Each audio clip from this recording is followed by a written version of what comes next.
Chocomucho Flying Titans, one more addition. Creamline, isang player lang pala ang mawawala. Kayla Atienza stays. Erica Raagas to Petrogas, reunion with Coach O.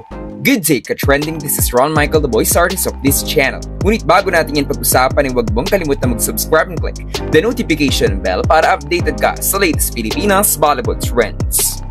Wala pa mang announcement ang Chocomucho or ang Robisco social media pages, isinawalat na agad ng Inquirer.ph ang players' movement sa Flying Titans.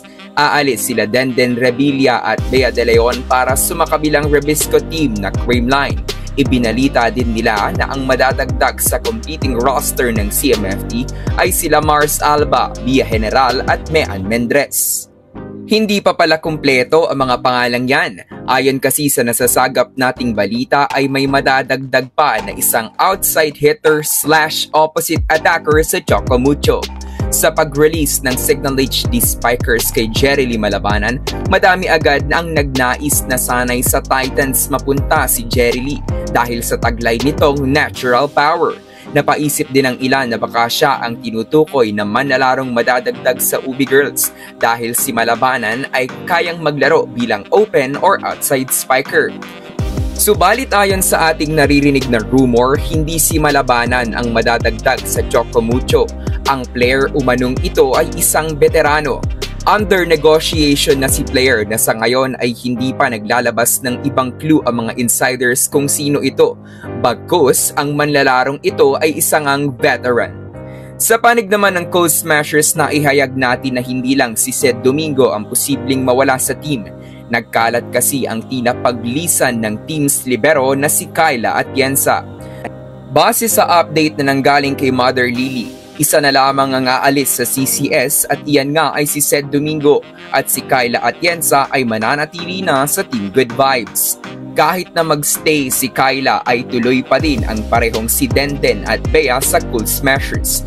3 liberos sa 3-time AFC champions. Gawin mang outside spiker si Ella De Jesus or magtatlong libero talaga ang team ay paniguradong mas aangat pa ang defensive efficiency ng Creamline.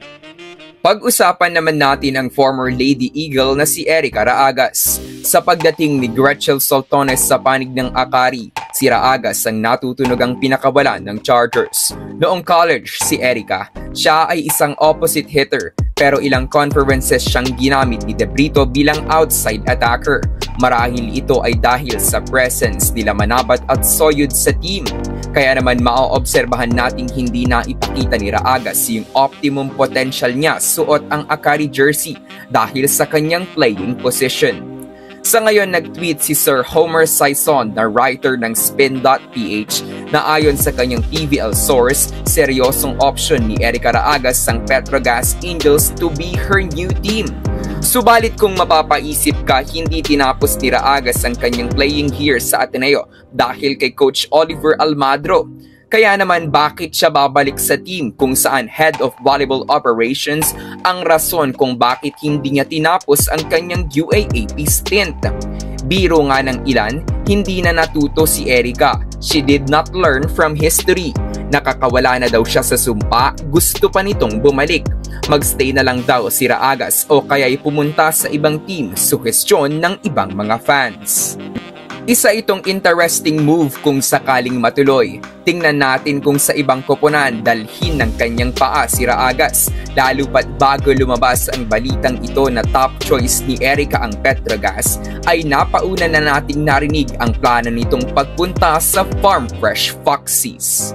So that's it for today's video ka-trending. Do not forget to subscribe and click the notification bell para updated ka sa latest ganap ng women's volleyball sa Pinas. Thanks for watching. Bye for now!